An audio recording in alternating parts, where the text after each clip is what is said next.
होना ये चाहिए पहले लोगों को तप करवाओ, मुझसे प्रेम करवाओ। पर देखा जाए तो जब कृष्ण की बात होगी तो गीता की बात होगी, जब गीता की बात सुनेगा तो ही तो कृष्ण से प्रेम होगा। कान में कभी बात ही न सुनने को मिले, कृष्ण के अद्भुत स्वरूप और लीला का गान ही कभी ना सुना हो, तो कृष्ण से प्रेम कैसे होगा? तो बात तो करनी ही पड़ेगी। तो भले कृष्ण ने कही हो कि भले बाद में किसी ने जोड़ी हो, मुझे उसमें कोई आपत्ति नहीं है। इस श्लोक को हम बड़े प्रेम से स्वीकार करते हैं और ये कहते हैं कि भाई इसकी जितनी चर्चा की जाए उतना ही अच्छा है।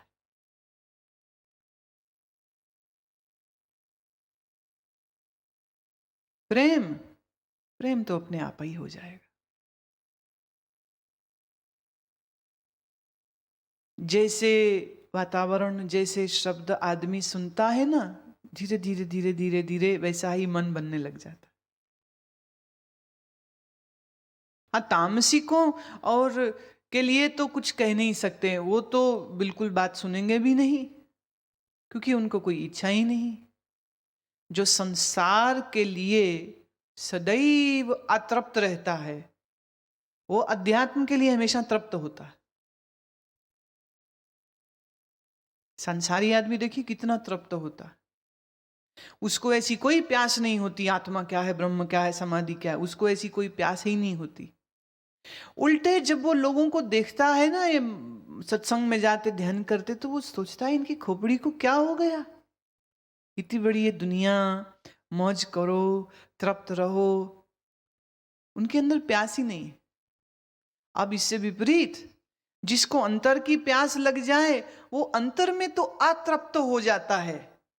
कब मिलेगा भगवान, कब मिलेगी समाधि, कब होगा ज्ञान का निश्चय, अतृप्त हो जाता है। पर वो संसार के लिए तृप्त हो जाता है। उसको कोई कहे चल ये कर ले, खा ले, पी ले, कितना वहां की तृप्ति हो गई, अंदर अतृप्त हो गया। संसारी अंतर के लिए तो तृप्त है, पर संसार के लिए अतृप्त है। और ज्ञानी ना तृप्त है ना अतृप्त है, वो दोनों से परे हो जाए।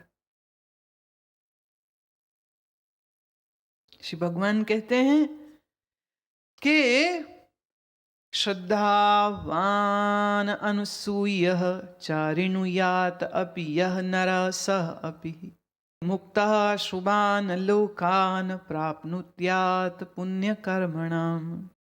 जो पुरुष श्रद्धा युक्त और दोष दृष्टि से रहित हुआ इस गीता शास्त्र का श्रवण करेगा, वह पापों से मुक्त होगा, उत्तम कर्म करने वाले श्रेष्ठ लोगों को प्राप्त होगा। कचिदेत एतत् श्रुतं पार्थ त्वया एकाग्रेण चेतसः कच्चिदज्ञान सम्मोह प्रनष्टाते धनंजय। हे पार्थ, क्या यह मेरा वचन तूने एकाग्र चित्त से श्रवण किया? अब ये देखिए, ये कृष्ण बोल रहे हैं, ये कोई व्याख्याकार नहीं है, कोई जुड़ा हुआ श्लोक नहीं है, ये कृष्ण बोल रहे हैं। मैं क्या करूं, मेरा हृदय जिस बात की साक्षी देता है मैं तो उसको मानती हूं, क्योंकि हृदय से अर्जुन तिष्ठति।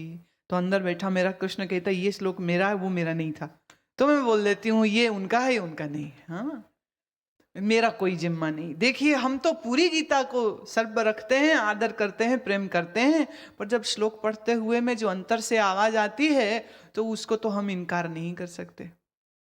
कैसे करें इनकार? हृदय से अर्जुन तिष्ठति, तो अंदर बैठा मेरा कृष्ण बोलता है ये मेरा श्लोक नहीं है। अच्छा, नहीं है, मुझे पता है। ये बात कई लोगों को बहुत अखरेगी, वो कहेंगे ऐसा कैसे हो सकता है, ऐसा थोड़ी है, पूरी गीता कृष्ण की है, ये गुरुमा ने कैसे बोल दिया कि ये श्लोक बाहर में जोड़ा है, या ये श्लोक कृष्ण का नहीं है, या ऐसा है या वैसा है। पर देखिए, ये मामला, ये आपत्ति सिर्फ कृष्ण ही मेरे पे उठा सकते हैं, और कोई उठा ही नहीं सकता। तो आ जाए कोर्ट में और लड़ ले मेरे से कि ये श्लोक मेरा था और ये तुमने ऐसा क्यों बोला। हम तो तैयार हैं। और जब वो आएंगे सामने, मान लीजिए, कल्पना कीजिए, सिमुलेट कीजिए कि ऐसी कोर्ट लग गई जहां कृष्ण ने मेरे पे केस किया और मैं भी खड़ी हूं और वो भी खड़े हैं, जरा जस्ट विजुअलाइज इट है, वो भी खड़े हैं और मैं भी खड़ी हूं और वेद व्यास जी को जज बना देंगे। देखो कोई तो जज होगा ना, तो वेद व्यास जी ने संग्रह किया है, महाभारत का ये हिस्सा है, तो वेद व्यास जी लेखक हैं इसके, तो कॉपीराइट तो वेद व्यास जी का है। देखा जाए तो कृष्ण के पास कॉपीराइट नहीं है, तो वेद व्यास मेरे से लड़ सकते हैं, पर वो मेरे से लड़ेंगे क्यों? वो तो हमारे ही हैं, वो तो हमारी बिरादरी के हैं, गुरु हैं, ऋषि हैं, तो अपनी बिरादरी वाला अपनी बिरादरी से थोड़े ना लड़ेगा। चलो मान लीजिए कृष्ण कहें कि ये मैंने नहीं बोला था, तुमने ऐसा कैसे बोल दिया, तुमने ऐसा कैसे कह दिया, तो मैं कह दूंगी मेरे में भी तो तू ही बोल रहा है।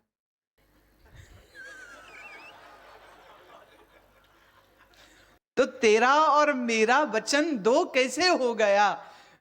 हाँ, तेरा और मेरा वचन दो कैसे हो गया? 5000 साल पहले तुमने क्या बोला था, वो तुमने उस रूप में बोला था, आज इस रूप में बोल रहे हैं, तब भी कृष्ण बोल रहा था, आज भी कृष्ण बोल रहा है, तो कृष्ण कृष्ण पे केस थोड़ी करेगा, बात ही नहीं बनती। ये तो झूठ हो गई, ये तो गप हो गई बात, ये बात पूरी बनती नहीं है। कृष्ण यहां पूछ रहे हैं सीधे सीधे, बोल, जो मैंने कहा तूने सुना, कुछ समझ आई, तेरी मन की स्थिति कैसी है? नष्टो मोहा स्मृतिर्लब्धा त्वत्प्रसादान् मयाच्युतः स्थितोऽस्मि गतसन्देह करिष्ये वचनं त्वा। तेरे वचन को, तब वचन, तेरे वचन को अब मैं निसंदेह पालन करूंगा। और हे अच्युत, हे मेरे कृष्ण, मैं अब ये कह सकता हूं मेरा मोह नष्ट हुआ तेरी कृपा से, त्वा प्रसाद, तेरी कृपा से मेरा मोह नष्ट हुआ है, मैं संशय रहित हुआ हूं। मैया स्मृति लब्ध्वा, मुझे मेरे आत्मा की स्मृति हो गई, अब मेरे को समझ लग गई कि मैं असल में हूं कौन, था कौन, और मैं क्या गलती कर रहा था अज्ञान की वजह से, सो मेरा अज्ञान निवृत्त हुआ। और अब करिष्ये वचनम तब, अब तू जो कहेगा मैं सो करूंगा। नो क्वेश्चंस, कोई किंतु परंतु नहीं है, कोई किंतु परंतु नहीं। मेरा मोह नष्ट हुआ और अब मैं देख सकता हूं, मेरी आंख खुली है, तो अब मैं देख सकता हूं और मुझे यही दिख रहा है कि बस जो तू कहे सो करूंगा, जो तू कहे सो करूंगा। संजय उवाच इति अहम वासुदेवस्य पार्थस्य च महात्मनः संवादम इमं अश्रोषम अद्भुतम रोमहर्षणम। अब ये जो श्लोक है ये संजय बोल रहे हैं। संजय कौन है? वो सारथी जिसको दिव्य दृष्टि दी थी वेद व्यास ने, और उसने पूरा युद्ध का हाल हस्तिनापुर में बैठे बैठे अंधे धृतराष्ट्र को सुनाया था। अब बात संजय, शुरू भी संजय से हुई थी, अब फिर संजय का वचन आ रहा है। वो कहते हैं धृतराष्ट्र जी देखिए, जो वासुदेव और महात्मा अर्जुन का जो ये संवाद हुआ है, इस अद्भुत संवाद को सुनते सुनते मेरे तो रोम खड़े खड़े हो गए, मेरे तो बाल बाल खड़ा हो गया। ऐसी अद्भुत बात, ऐसा अद्भुत संवाद जो मैंने सुना है, मैं तो गदगद हो गया हूं। व्यास प्रसादात श्रुत्वान एतत् गुह्यम अहम परम योगम योगेश्वरात कृष्णात साक्षात कथयतः स्वयं। कैसे कि श्री व्यास जी की कृपा से दिव्य दृष्टि द्वारा मैंने इस परम रहस्य युक्त गोपनीय योग को साक्षात कहते हुए स्वयं योगेश्वर श्री कृष्ण भगवान से इसको सुना है। और राजन संस्मृत्य संस्मृत्य संवादम इमं अद्भुतम केशवार्जुन्यो पुण्यम हृष्यामि चह मुहुर्मुहुः। हे राजन, श्री कृष्ण भगवान और अर्जुन के इस रहस्य युक्त कल्याणकारक अद्भुत संवाद को पुनः पुनः स्मरण करके बार बार मैं तो हर्षित हो रहा हूं। अब संजय मस्त हो रहे हैं और अपनी इस मस्ती का बखान कर रहे हैं। कैसा अद्भुत संवाद, कैसा अद्भुत ये गीत है, कैसी अद्भुत ये कृष्ण की लीला है, कैसा यह अद्भुत कृष्ण ने संवाद किया। तच्च ततच्च संस्मृत्य संस्मृत्य रूपम अति अद्भुतम हरे विस्मयो मे महान राजन हृष्यामि च पुनः पुनः। हे राजन, श्री हरि के उस अति अद्भुत रूप को पुनः पुनः बार बार स्मरण करके मेरे चित्त में आश्चर्य हो रहा है और मैं बार बार हर्षित हो रहा हूँ। और यही कह सकता हूँ, यत्र योगेश्वर कृष्णो यत्र पार्थो धनुर्धरः तत्र श्री विजयो भूति ध्रुवा नीतिर्मतिर्ममः। जहाँ योगेश्वर श्री कृष्ण भगवान हैं और जहाँ गांडीवधारी अर्जुन हैं, वहीं पर श्री विजय विभूति अचल नीति, ऐसा मेरा मत है। धृतराष्ट्र का तो हार्ट फेल हो गया होगा इस बात को सुन के। संजय को इतनी बात की समझ आ गई कि ये जान लीजिए, जहां श्री कृष्ण है विजय वहीं है, और जहां कृष्ण नहीं पराजय है। जहां कृष्ण है श्री, श्री माने लक्ष्मी, धन, वैभव, वहीं पर है। जहां श्री कृष्ण है वहीं पर विभूति है, शक्ति है। जहां श्री कृष्ण है वहीं पर नीति है। और जहां गांडीवधारी अर्जुन खड़े हों वहां पराजय तो हो ही नहीं सकती। तो ये संकेत एक तरह से उस मति से और नेत्रों से अंधे धृतराष्ट्र को संजय ने दे दिया कि अब तो ये जान ले कि जय पांडवों की होने वाली है। युद्ध का अंतः निर्णय पहले से ही उन्होंने घोषित कर दिया। पर वो अपनी बात क्या कह रहे हैं? वो कह रहे हैं, मैं तो बार बार उस स्वरूप को याद कर रहा हूं। क्या अद्भुत स्वरूप, क्या अद्भुत वाणी कृष्ण की, क्या अद्भुत बातें उन्होंने कही। पुनः पुनः बार बार मेरे चित्त के पटल में स्मरण हो रहा है, बार बार, और मुझे रोमांच हो रहा है। तो एक तरह से देखा जाए, अर्जुन ने तो कहा नष्टो मोहा स्मृति लब्ध्वा, मेरी स्मृति आई आत्मा की, मेरा मोह नष्ट हुआ। और देखा जाए तो इस गीता के साथ साथ खाली अर्जुन ही मुक्त नहीं हुए, संजय भी मुक्त हो गए। किस लिए? संजय भले न्यूज रिपोर्टर हैं, सुना रहे हैं कथा पूरी, लेकिन कथा सुनाना और कथा सुनना बात तो एक ही है। कई भले उन्होंने अर्जुन को, पर संजय ने भी उतने ही दच्चित होकर सुनी है, और संजय ने भी उतनी ही एकाग्रता से श्रवण किया है। और संजय तो ऐसे भी दास्य भाव में है, पहले ही बेचारा नम्र है और इतना योग्य था, तभी तो वेद व्यास जी ने उसको दूरदृष्टि की शक्ति भी दी थी। ये कृपा के योग्य था तभी तो, नहीं तो अंधे धृतराष्ट्र को दे देते वेद व्यास जी शक्ति के, बेटे अपने आप ही देख लियो। पर वेद व्यास जी यह बात जानते थे कि धृतराष्ट्र इसके योग्य नहीं है। शक्ति को प्राप्त करने की इच्छा तो सबकी होती है, पर आप ये नहीं जानते कि उसकी योग्यता भी कुछ होती। जिसको यह योग्यता नहीं होती उन्हें ऐसी शक्तियां नहीं मिलती। वेद व्यास ने पहले कृपा की थी संजय पर, और उस पर जो संजय ने ये संवाद सुना और सुनाया उसने धृतराष्ट्र को, और यहीं से तो हम कह सकते हैं कि वेद व्यास जी ने ये जो पूरा लिखा तो उसमें उन्होंने संजय का भी नाम रखा और धृतराष्ट्र का भी नाम रखा। कहने का भाव क्या है? 3 लोग ये कृष्ण की सारी बात को सुने। एक संजय जिसने देखी, दूसरे धृतराष्ट्र जिसको उसने सुनाई, और तीसरे अर्जुन। अब इसमें अर्जुन है सत्वगुणी, सुनते ही मुक्त हुआ।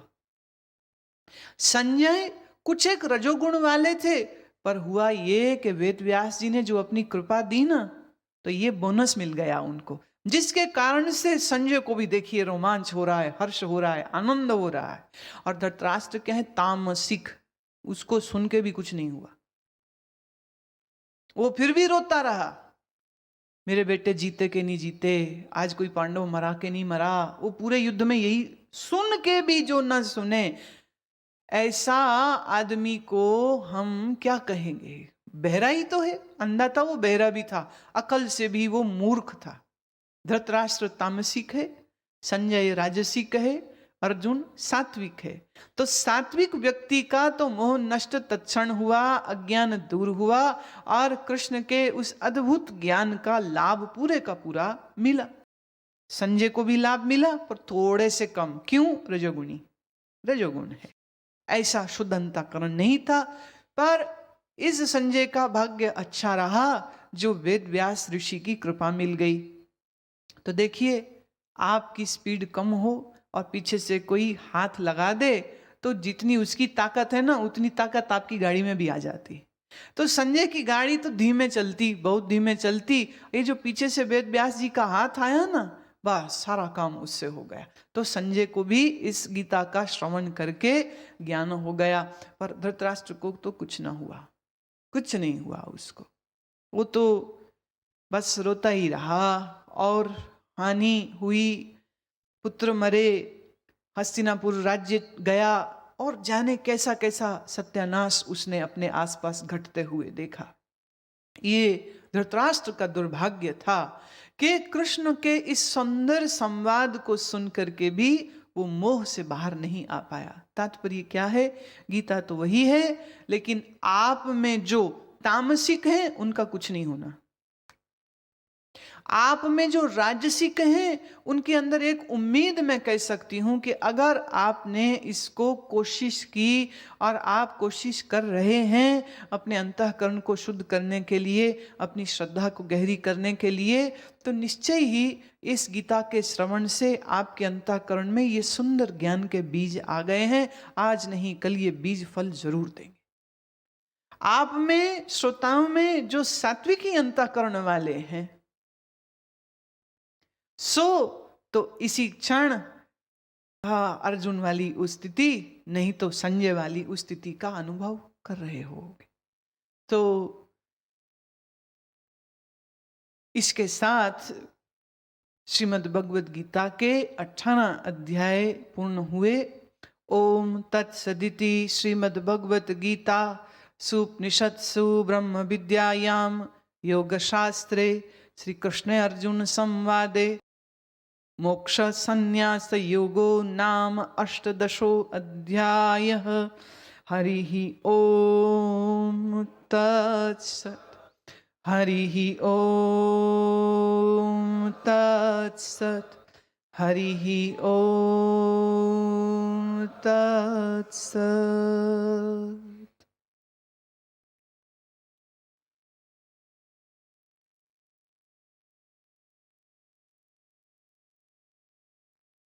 जिन ऋषि वेद व्यास ने यह अद्भुत ग्रंथ हमें दिया, हम उनको प्रणाम करते हैं। इस ग्रंथ का उच्चारण जो संजय ने करके दिया, सो उसको भी धन्यवाद देते हैं, उनको भी स्मरण करते हैं। और फिर तीसरा प्रणाम अर्जुन को भी करते हैं, जिन्होंने ऐसा प्रश्न उठाया जिसके कारण से कृष्ण को इतना सुंदर यह गीत गाने का अवसर मिला। सो उस अर्जुन को भी प्रणाम। और उससे बढ़कर के सर्व शिरोमणि, भक्तवत्सल, पीताम्बरधारी प्यारे श्री कृष्ण, जिन्होंने यह सुंदर शास्त्र, सुंदर उपदेश, सुंदर विद्या, यह ब्रह्म विद्या का अनुपम अनुपम ज्ञान जो प्रदान किया, सो उन श्री कृष्ण भगवान को भी बहुत प्रेम और श्रद्धा पूर्वक हम प्रणाम करते हैं। और ऐसी याचना और प्रार्थना करते हैं कि इस गीता के रहस्य को हम अपने जीवन में अनुभव कर सकें, अपने जीवन में यथार्थ गीता के इस ज्ञान का अवलंबन करके उसी आनंद ब्रह्मानंद का बोध पाए, जिस ब्रह्मानंद के कारण कृष्ण भगवान हैं, और उनकी इस भगवत्ता का, उनकी इस कृपा का बोध इसी जीवन में कृष्ण की ही कृपा से हम लोगों को प्राप्त हो सके। सा इति ही पूर्ण।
ब्रह्मानन्दं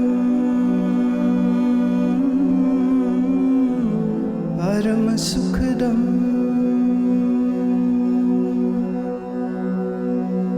केवलं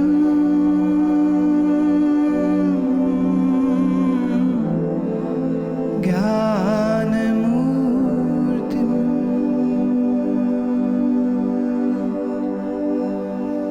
द्वन्द्वातीतं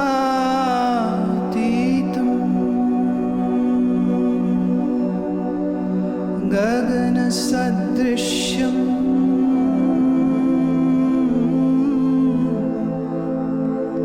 तत्त्वमस्यादि लक्ष्यम्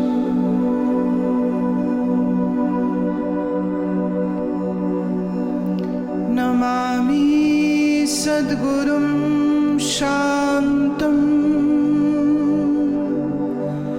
प्रत्यक्षं शिवरूपिणम्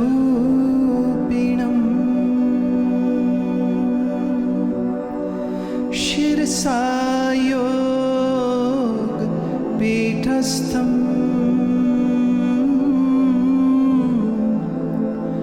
मुक्तिकामार्थसिद्धिदम्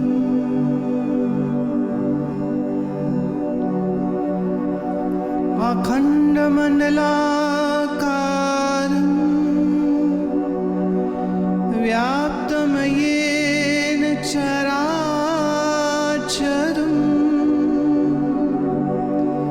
तत्पदं दर्शितं येन वन्दे श्री गुरवे नमः। वन्दे श्री गुरवे नमः।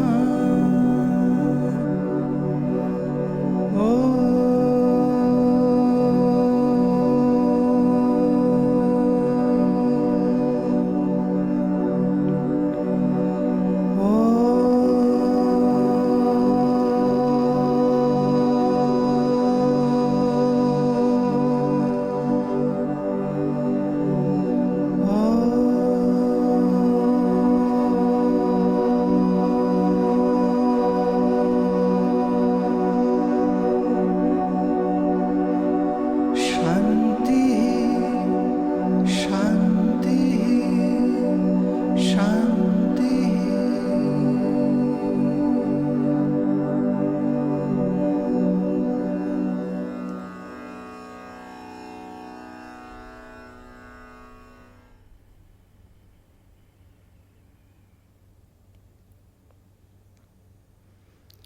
सर्वप्रथम हम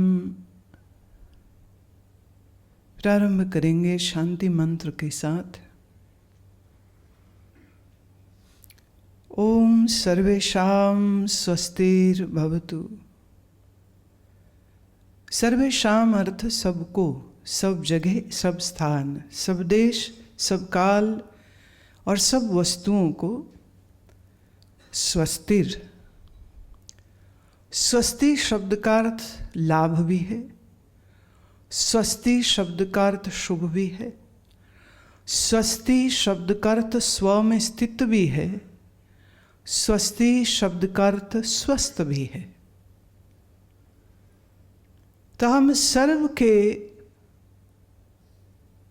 लिए ये भाव करते हैं। वेद का ऋषि कहता है सर्व को स्वस्ति हो।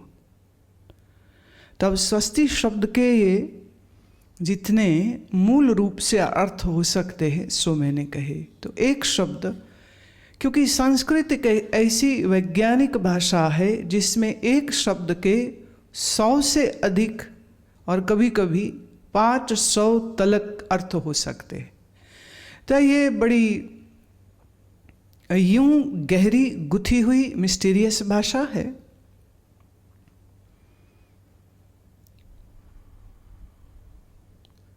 तो ऋषि कहता है सर्व को स्वस्ति उपलब्ध हो। फिर कहता है सर्व को शांति उपलब्ध हो।